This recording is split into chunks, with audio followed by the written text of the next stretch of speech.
Here. Oh, yeah. Nope. I knew it. That's close to everybody. All righty. Here we are on another beautiful day outside.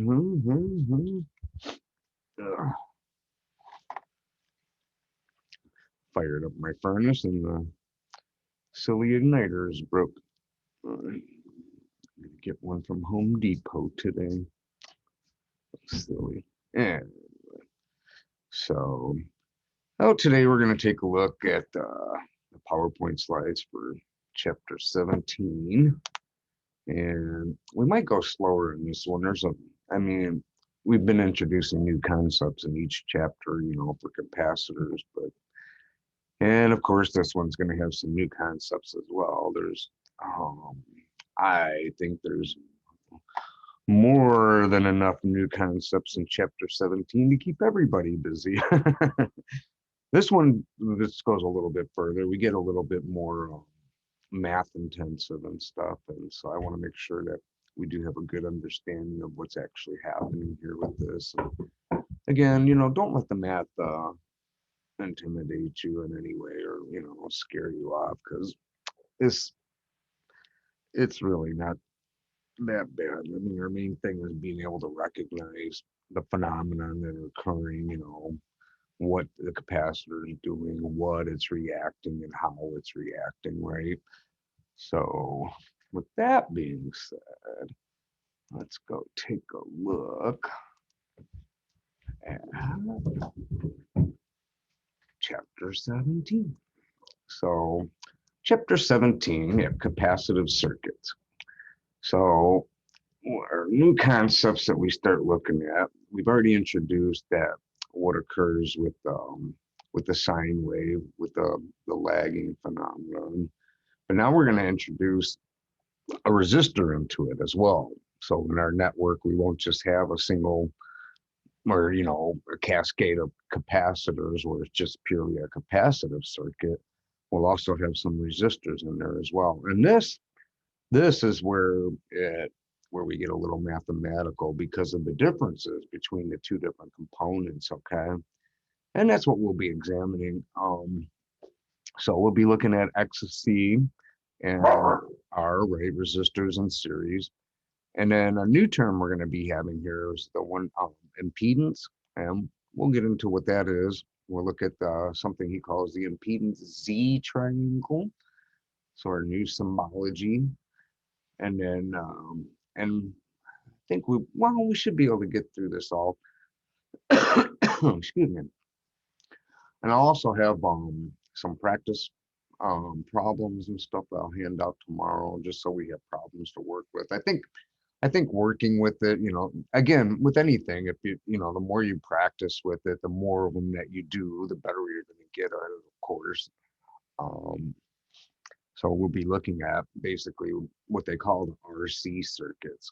So you see at the top here, the bullet item, he said something that he calls an RC phase shifter circuit. We'll get into what that is. And of course, we can't do the series without doing a parallel configuration as well, right? And then we'll gloss over what RF and AF coupling capacitors are, right? Radio frequency, audio frequency type thing, which are, used quite a lot. Everybody likes music and whatnot. So, and then the very end one, and it's a capacitive voltage divider. So see, the good thing is we're just adding to the building blocks we've already had. You've done voltage dividers, we've done series circuits, and we've done parallel circuits. So those very same rules still apply. We're just introducing some new componentry to it all. And then we have to analyze, of course, how this stuff is interacting and what our end result is. So that way we recognize what we see. It's like, so if you see a signal come in, it's like, that's great, but is it the right signal? And some of us have seen even now that even our instruments can lie to us I mean, the meter is only as good as the points it's examining, but is it the correct one, or is the meter not giving the correct things back? There's all different factors we can look at with that. But anyway, so beginning off with section 17.1, right? We got a bold, broad statement here that the sine wave of BC lags IC by 90 degrees. Now, we've kind of got introduced to that in the last chapter, but as you see here by the diagram, that we have an energy source and we just have a single capacitor. Okay, so just a straight X sub C type thing. And our next graph is B right here, where we see the blue and the red sine waves. This is showing the lag that occurs between voltage and current.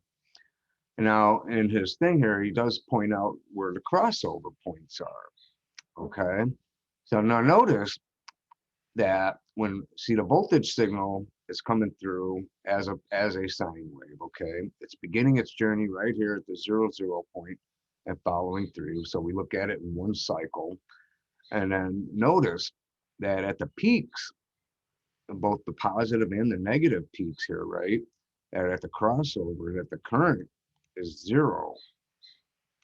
See that? At both points, it's at 0 at that point.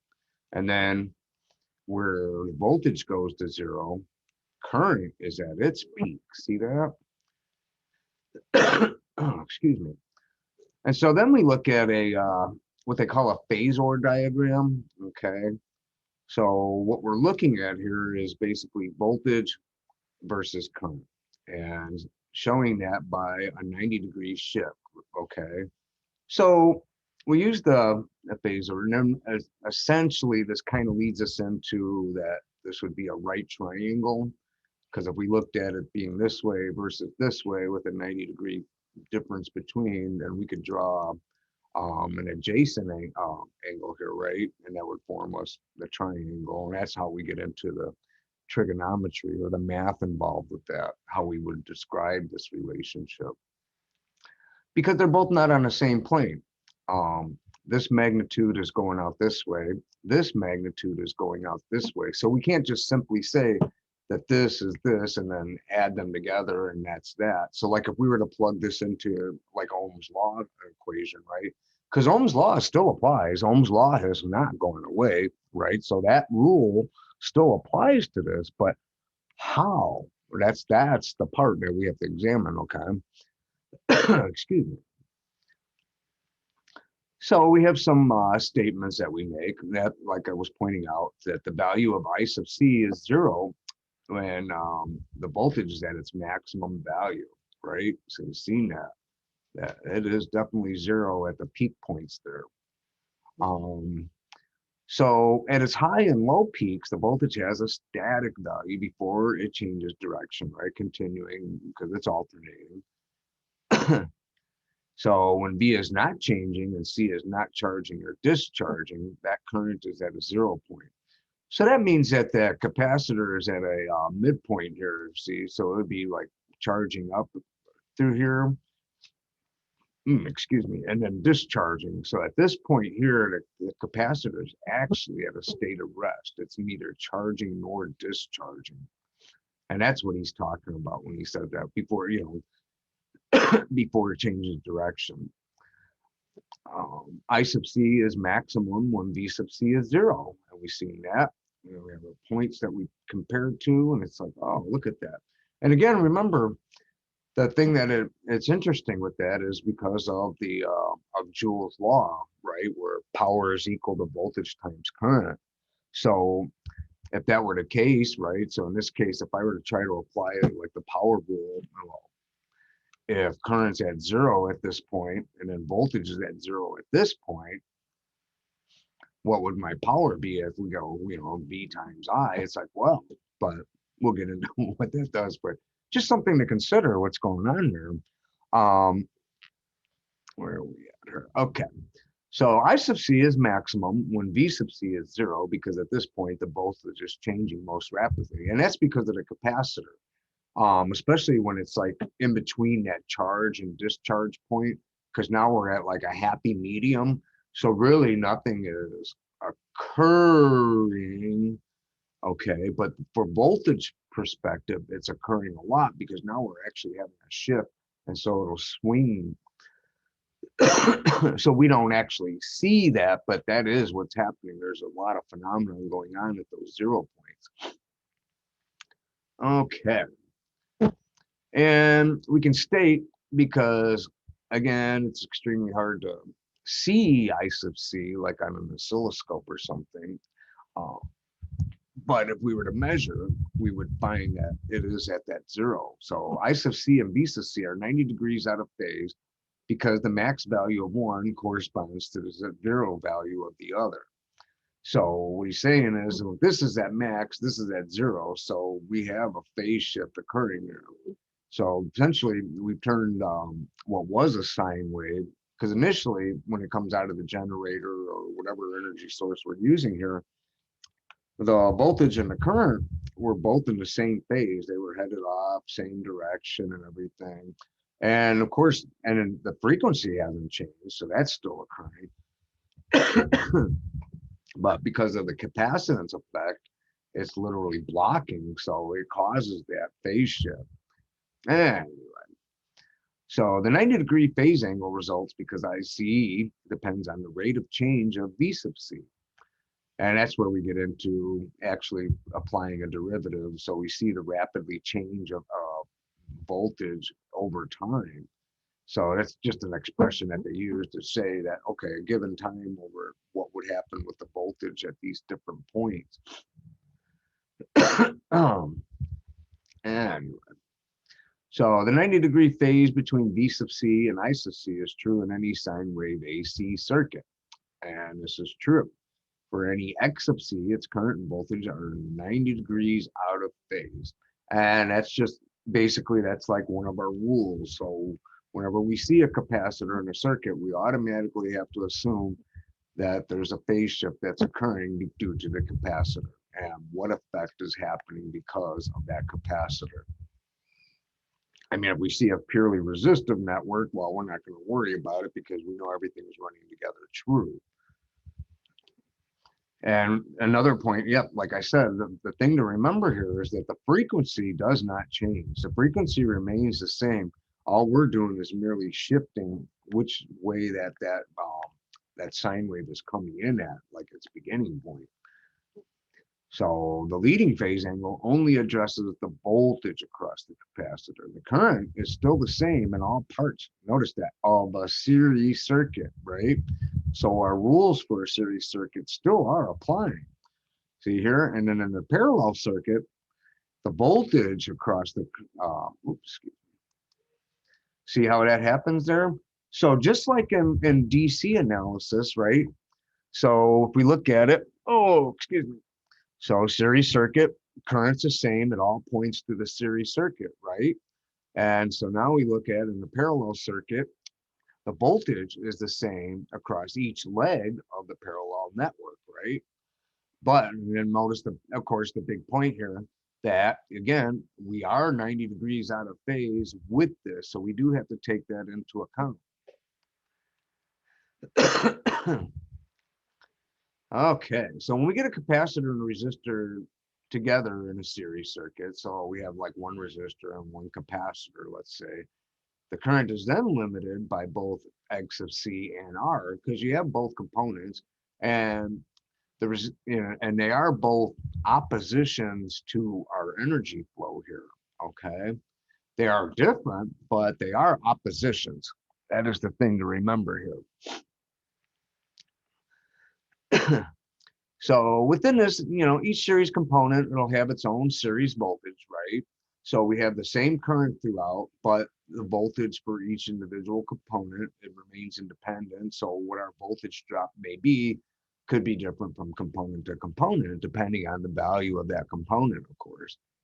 So here we go with some bullet points that, yes, these are true points. Like basically, you can almost say these are facts, right?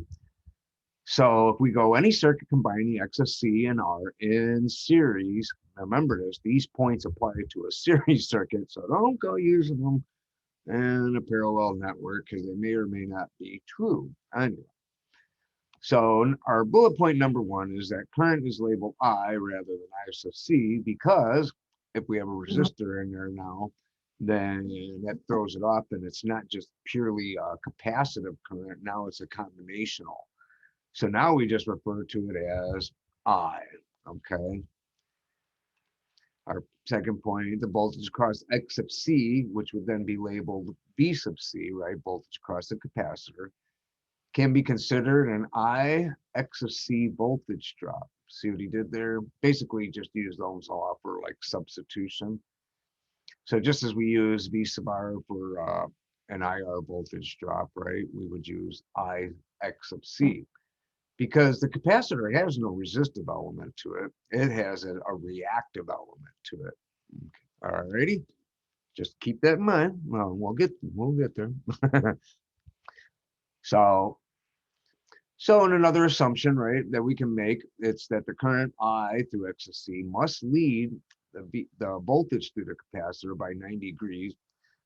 And this is the phase angle that's created between the voltage and current due to the capacitance with its blocking effect. Now, with the resistor doesn't have that. The resistor keeps everything in phase. It doesn't offer any changes as far as that goes. It acts just the same way as it did in the DC element. And resistor is purely that. It's a straight resistor. It has no strange elements to it. It's not blocking voltage any differently than it's blocking current. So there is no phase angle created. So if we were just looking at straight pure resistive element, our phase angle relationship is zero. They are in sync. So we look at some stuff with phase comparisons. And again, going with the series circuit. So the first part, of course, he examines it with X of C and R in series. And then, of course, we're going to make it a little trickier and look at it in parallel and see what our rules are for that. So if we have X of C and R in a series, we can always state this as being true, that the voltage is 90 degrees out of phase with I. Now notice that he does specify that it is the voltage across the capacitor. And then in the very next line, notice that the voltage across the resistor and current are in phase. So now if they're both in the same network, right, there's something to think about. So if the voltage and the current across the resistor are in phase, but the voltage is 90 degrees out of phase with the current across the capacitor, what happens when the two are meshed together like that? Now that's just something to consider, and that's something we're actually going to look at. So then if we use this current, okay, so basically if the first 2 points are true, and then we use this current as our reference, okay, so if we use it for our scope reference or our meter reference or something like that, then what happens is our voltage then is 90 degrees out of phase with this. And that's one of the things that with the lab that I handed out yesterday, that's the part that I want us to look at like tomorrow, the part 3 is looking at this very same thing here. So we will have a resistor and we will have a capacitor in series, and we're going to look at the signals basically from the one point to the next and see the actual change that's occurring there. I always feel that getting a good visual and seeing what happens with these things just helps reinforce this never-ending stuff of rules and laws and whatnot. All right. So now this then sets us up for the part where we will now examine the mathematics behind here, the rules that are occurring. Because of the phase angle that's created, we're not allowed. So like in series, right? What would we do? We would, our like KVL. So if we had a voltage drop across the resistor and we had a voltage drop across the capacitor, according to KVL, we should be able to add up the voltages dropped across our network, and they should add up to what our original was, right? But, but with that 90-degree phase shift, we can't simply just add them together. So what we have to do, and this is where something like Pythagorean's theorem comes into play, because of that phase shift that's created, right? So we've created a 90-degree difference in here. So we essentially have two magnitudes at a 90 degree in opposition to each other. So we can't just merely add them together. What do we have to do? Well, Pythagorean's theorem, we have this nice, right, with a right triangle where if we take the, excuse me. So if we take the two sides and we take the hypotenuse, then we end up with an equation, right? So if we say that a squared plus b squared is equal to c squared, or in this case, that VT squared, so our voltage total squared would be equal to our voltage across the resistor squared plus the voltage across the capacitor squared. And because I don't want to leave the voltage total as a square element, right? So do the square root of that, it cancels out, and then it results in this equation right here. Now that's one of the handouts that I did give you yesterday, where it had the circuits in there, and it does have these formulas all written down as applied to that particular circuit. So if we'd like to, basically we can use that as our rule book. So when we look at it, we can look at the type of circuit that we're dealing with, and then we can see what formulas we would have to be using. Because again, I mean, if you're not doing this every day, I do not expect you to memorize this. I do expect you to be able to manipulate it and recognize it. So if you see like a circuit like this, automatically in your head, it's like, okay, this is what I got to do. And that's the point I want us to get to. So here's an illustration of what we're looking at here, okay? So if you notice in A right over in this on the left side, that we have the voltage across the resistor going up, and it has a magnitude, in this case 100 volts, okay? And notice Ohm's law still very much does apply.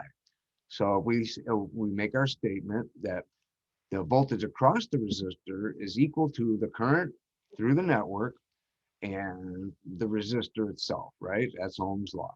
And then underneath that, we also state the magnitude of the voltage, in this case, 100 volts. Now, going down, we look, and we have, this is our capacitive element. So in this case, the voltage across the capacitor is also 100 volts. But our Ohm's law statement is slightly different. So the voltage across the capacitor is equal, again, to the current, because in series, current's the same through every element, right? Okay. But now we throw this X sub C in there as reactance. So because of that phase shift like this, basically it gives us two magnitudes, right? So we have the resistive voltage magnitude, and then we have the capacitive voltage magnitude. But it sets us straight up to do, if we look over to the right at section B, right? So we just transfer that over, and then what we do at the magnitude points, right? So that would be 100 and 100, and then draw your line through there. Now we have a right triangle. And so then we can use Pythagorean's theorem and use the laws already set up for us for that. and so this would be, I mean, this is every time. This is every time. So this formula is going to last for this. So every time I see an R and a C and a circuit together, this is what I'm going to have to do. And so what I would then do is, right, so 100 and 100. So we would have 100 squared plus 100 squared, okay? Add those together and then take the square root of that. And then we end up with where, look at that difference there. It's not added. So if you would have added them together, it would have been 200 volts. Well, no. So we add them together and then we find that we have 141 volts as the average for the combination of these two. And again, you know, this isn't memorized at this point. We're going to go through the homework. and practice with these. And then, like I said, I'll hand out, actually, I have several practice problems in all the different types of networks we're going to be examining through the next few weeks. So we'll be able to practice through those and see, make sure that we have the proper steps with figuring out our our different quantities for these circuits. But that is how you would do that. And it's easy enough for me to say, I know, but as we get into this will get more comfortable, and we'll be able to use this now, now. So here's an illustration of what's occurring, right? What my changes are throughout my network. Now remember, this is series network, so a resistor and capacitor in series together with an energy source. So notice we have two different phasor diagrams here. And in on the left side, we have the voltage one. And then on the right side, we have the impedance one. Because resistance and reactance are not the same thing. They are both measurable in ohms. They both have the units of ohms in their deal, but they are not the same.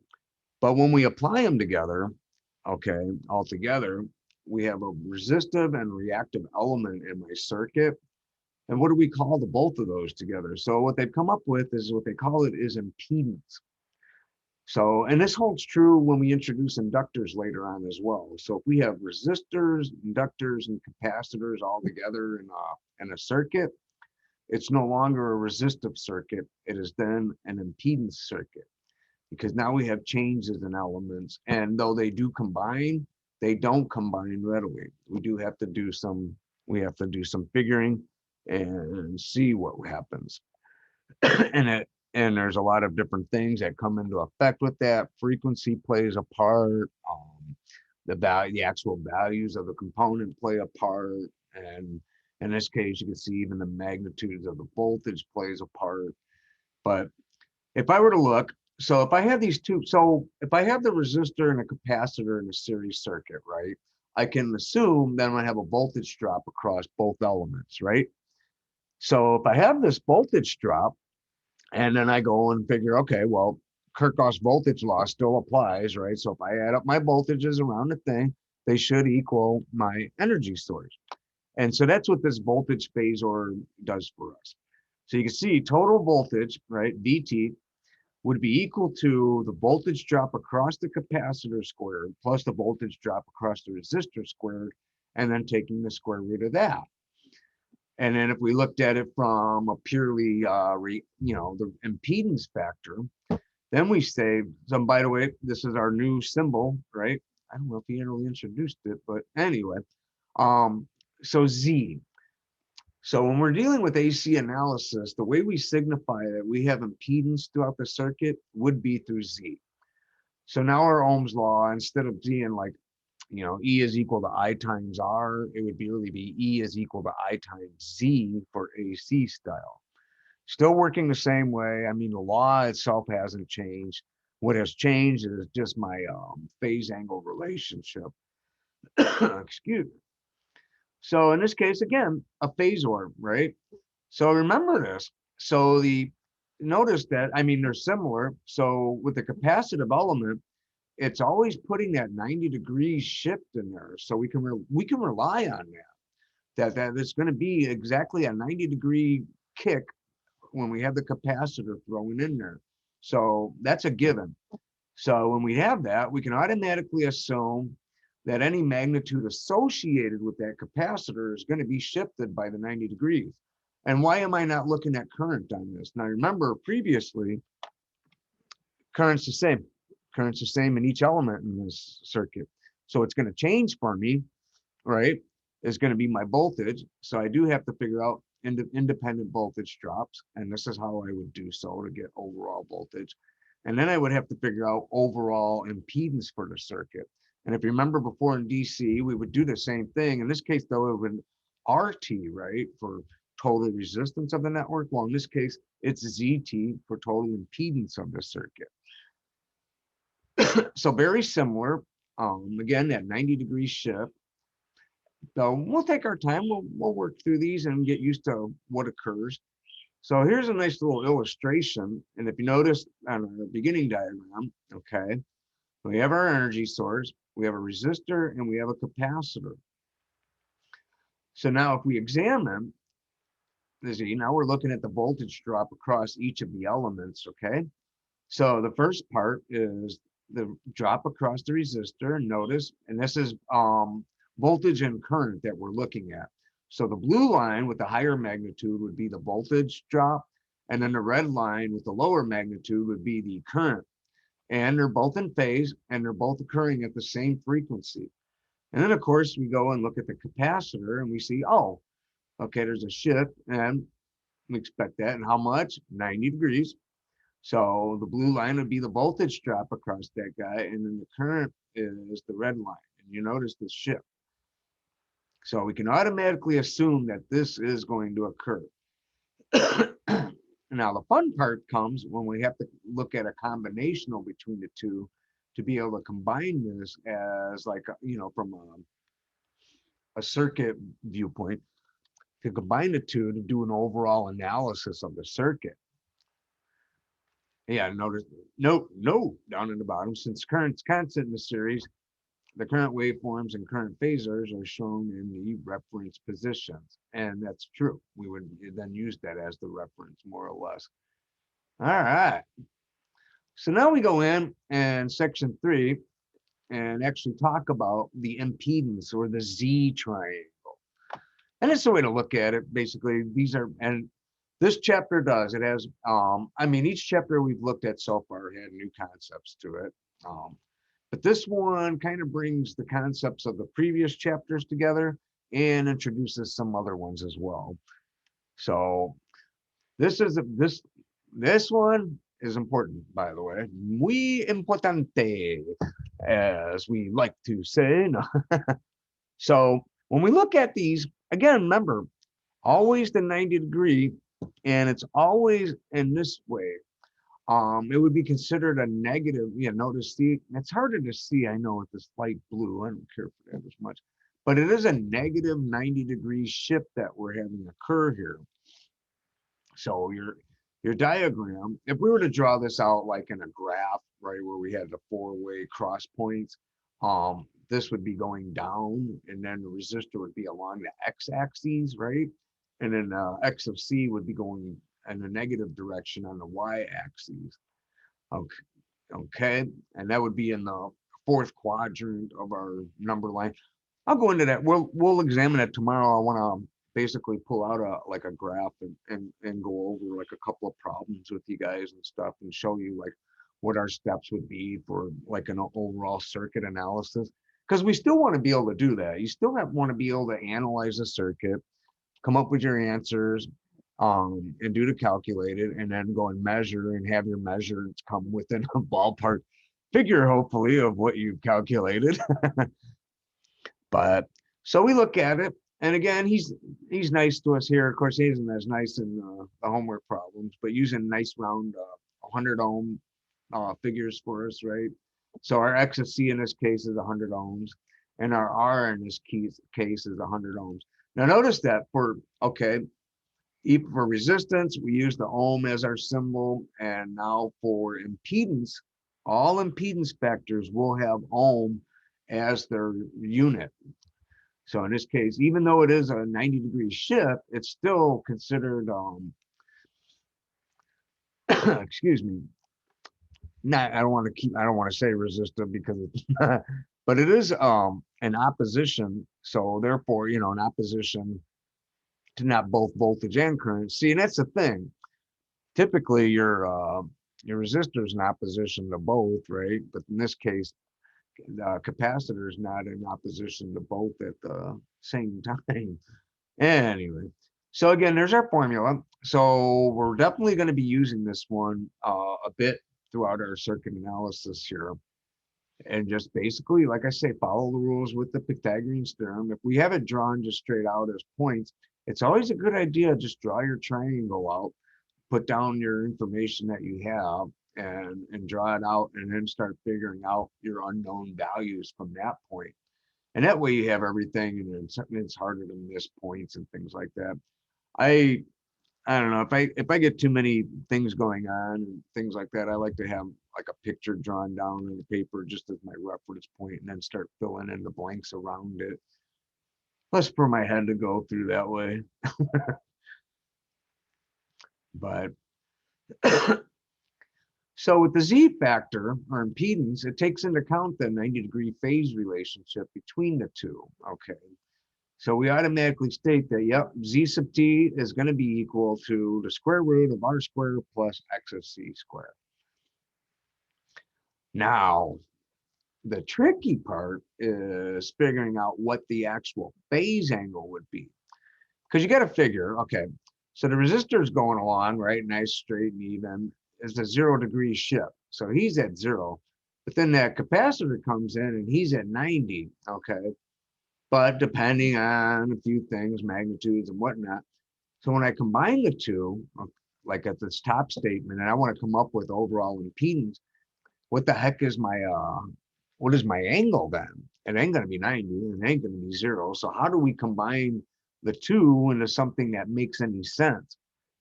And we do that with this formula right here. All right. And it's a tangent. Yes, this is a button on your calculator. No, because essentially, I mean, really all we're going to, I think we're only going to, there's 6 altogether. Okay. There's sine, cosine, tangent, cotangent, secant, and cosecant. Don't quote me on this, but I'm pretty sure the only ones that we actually end up dealing with are the sine, cosine, and the tangent. I don't think we're going to do any cotangent or any secant or cosecant manipulations through this. I'm pretty sure the farthest we go is the tangent relationship. And this is to help us find the angle created by the combination of our series circuit here with X of C and R. So what we would do, so to find the magnitude, right, the magnitude, so if I had 100 and 100, I need an overall magnitude, in which case the 100 and 100 came out to be 141. But then if I wanted to find my phase angle relationship between them, I would use this formula. And notice the minus sign, all right? So we would take our X of C, divide it by our R value. It would be a negative. And but I want to find my angle. How am I going to do that? Well, they got a little manipulation, which he better show in the, oh, what the hell? Well, there is a way to manipulate this and giving us what the angle would be, but this is the formula that you would have. And hopefully, yeah, we go. So we're going to go through that and actually look at how you would apply that to an overall circuit. What would be my steps? Excuse me. So here's our circuit. It's an RC circuit. We have a 100-volt AC energy source with a VT of 100. Our I in this case is 2 amps. Resistor is 30 ohms. Excuse me. Our reactance is 40 ohms. So we have all our magnitudes. Now let's go plug this through and see what we get here. So if we state that Z is equal to R squared plus X of C squared, and we come up with our numbers, and he comes up with a nice 50 here, okay? And that would be your phasor diagram to show the relationship between the two. And then our I is a straight, once we get what Z is, and we have VT in this case, we just apply an Ohm's law here with 100 divided by the 50 and show, okay, we have 2 amps. And that 2 amps is constant from component to component. And now the next page, this is where we go through and figure, and this is going to trigonometry. I'm not lying to you. This is the trigonometry functions that we have going on here. So if we look at, and just going with the straight trig terms, right, adjacent over the opposite, opposite over adjacent. So with the tangent of theta equaling the negative, and the negative being because it's down in this quadrant here, so it's going down in the negative direction. So we do the opposite over the adjacent, like so. So what you can do to manipulate it, so let's say just finding what my angle is. Yes, fuzzy here. There. What I would do is something they call arctangent, and it's flipping. And this is a button on your calculator as well. So what you're essentially doing is flipping it, and there's more math that goes behind this, of course. And if you really want to have a fun time, we can go through the math and figure it out, or we could just go ahead and use the formula here. I prefer that one. Uh, so all you would do on your calculator, right, is you would hit the arctangent button, because there's a button that has it just like that too, the tangent with the -1 sign. But make sure you hit this one and not the tangent by itself button, because it'll still give you a number, it just won't be the right one. And make sure that you do have that sign in there, because it is going to be a negative. So in this case, opposite over adjacent, or in other words, you would have your x of c value over your r value. And that would be exactly how you would plug that into the calculator. And then it would give you some angle between 0 and 90. If you get 90 degrees out of this, then something's not right. If you get 0, then something's not right. It should be a combination, and then it can be, depending, if it's more capacitive, it'll swing closer to 90. If it's more resistive, it'll swing closer to 0. If it's kind of balanced, it should be somewhere in the middle, kind of near 45. So then going back to our original circuit, right? So we have all that figured out. Now we go through and let's figure out what the heck our angle is. How much lag are we actually experiencing within this circuit, because of the combinational effect. So we go through and plug in, and we got the x of c over r, and so it's 40 over 30. So if we took the arctangent of a minus 40 over 30 result, we end up here with a negative 53 degrees. And of course, we get that angle because we are down in the fourth quadrant here, and our direction is a negative. So you can see that by the 53 degrees that we are a little more capacitive, because it is swinging closer to the 90, it's past the 45 degree point, but not by much. It's actually a pretty balanced circuit overall as far as that goes. So the more close to 45 degrees you get in the circuit, the more is considered like a balanced circuit, where you have neither too much capacitance or too much resistance in the circuit. All righty. So yeah, this lets me know how much lag I'm experiencing in between my voltage and current here. And this lets me figure out what's going to happen with the output of my circuit, be able to figure out my power and things like that. I know this is a lot. This is a lot. I know it probably hurts. I don't know if we're going to get through. We might not get through this whole chapter, actually. I kind of planned for this. I think we might take 2 sessions with this, and then I'll assign the homework, just because, I mean, there is a lot of new concepts with this. So again, so like I was referring to earlier, so if you have a circuit where it's more resistive, right, R is greater than X of C, you're going to be closer to that 0 mark. If they're balanced, where they're totally equal, you should come out very, very close to the 45. And if X of C is, if you're more capacitive in the network, then of course you're going to swing greater than the 45 degrees. And it's just a rule of thumb. So if you do get, when you look at your answers and you get your results, and you can see that your X of C is by far the largest component in your circuit, and you come up with something like 10 degrees phase shift, then yeah, something didn't happen right there. But essentially, I mean, that's how you would go through the whole circuit. And honestly, yeah, this gets us about halfway through the chapter. I would like to, I'm going to stop at this point because I don't want to overload you guys. So I'm not going to assign the homework for this yet.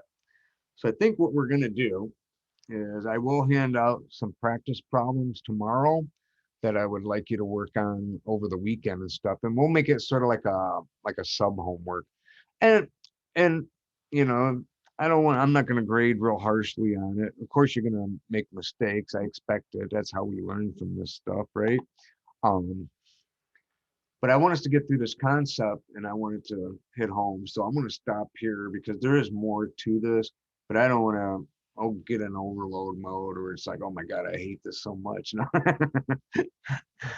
But because it's not something I hate. It's actually, it's pretty cool. It's just like, I know it's new steps, but once we get used to it, it gets comfortable. I mean, look back at the DC stuff that we were looking at. That was a lot of new concepts, and now you're comfortable with it. And that's why I always say by the next semester, everything kind of settles in.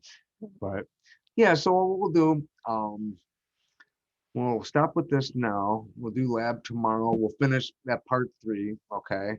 I'll hand out some practice problems. We'll go over and look at some of them. And then of course we'll do that part 3 of the lab. And then we'll pick up with section 17.4 next Monday. And then I'll assign the homework for chapter 17 on Monday. And so we may just end, we may do, I have to decide, it'll probably be easier. I could go ahead and assign, would you guys rather have the quiz for chapter 16 now to do over the weekend, or would you rather have to do it on Monday? Yeah, this is the feedback part. I'm gonna quit sharing this too, by the way. Well, I tell you what, we'll talk about that tomorrow. And then you tell me which would be easier for you, and we'll do the quiz for chapter 16, get that out of the way. And we won't have chapter 17 homework until next week, and we'll finish up chapter 17. Because this is the hardest part of the whole capacitive thing. Because after chapter 17, then we go to inductors and pretty much start the whole rigmarole all over again. So yeah, I think that's how we'll do it.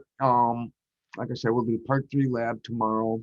I'll hand out practice problems for RC networks like this, just so you can figure them through. And we'll work through a couple in labs, just so we're familiar with what steps we need to do to get to our end results. And that way you can work on them over the weekend. And if it's, and I expect there to be some confusion and whatnot, and then we can go through that and we'll work through those, and hopefully we all mesh together. And then, yeah. So yeah, let's do it like that. So we won't have a chapter 17 homework yet. Finish that up, and then tomorrow we'll decide if we want to do the quiz over the weekend or do the quiz on Monday, and then we'll go on with that. Yeah, I like that. And then of course next week we'll have I'll have another lab on next Tuesday. That'll be more RC network stuff, but it'll be a little different than, I mean, well, it won't be that much different. There's only so much I can do with resistors and, and capacitors. So what I'll probably do is add in, we'll probably look at the series parallel and then do a series parallel configurations for RC for next Tuesday is how we'll look at that. So we'll get through tomorrow's, we'll do our practice problem, and then we'll continue on with that next week. Yep, that's how we'll do this. All right. So now I put everybody to sleep. No.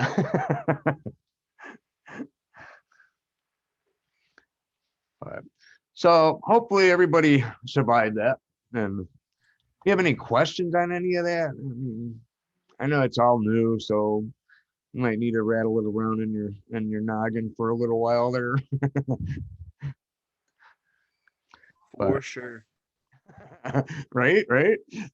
Don't worry, I got more to come. I just keep delivering. No. But all right, guys. So yeah, let's call that, and then we'll meet tomorrow. And like I said, we'll hand out some practice problems, work on them, and get through that part 3 of that lab. And that way, we kind of know what's going on, so we can observe our phenomenon properly, if you will. And yeah, with that works for me. Sounds good. All right, gentlemen. Sounds good. All right. All right. All right. Well, I will see you guys tomorrow morning, and y'all have a good one. Yep, You too. Yeah. See you tomorrow. All right.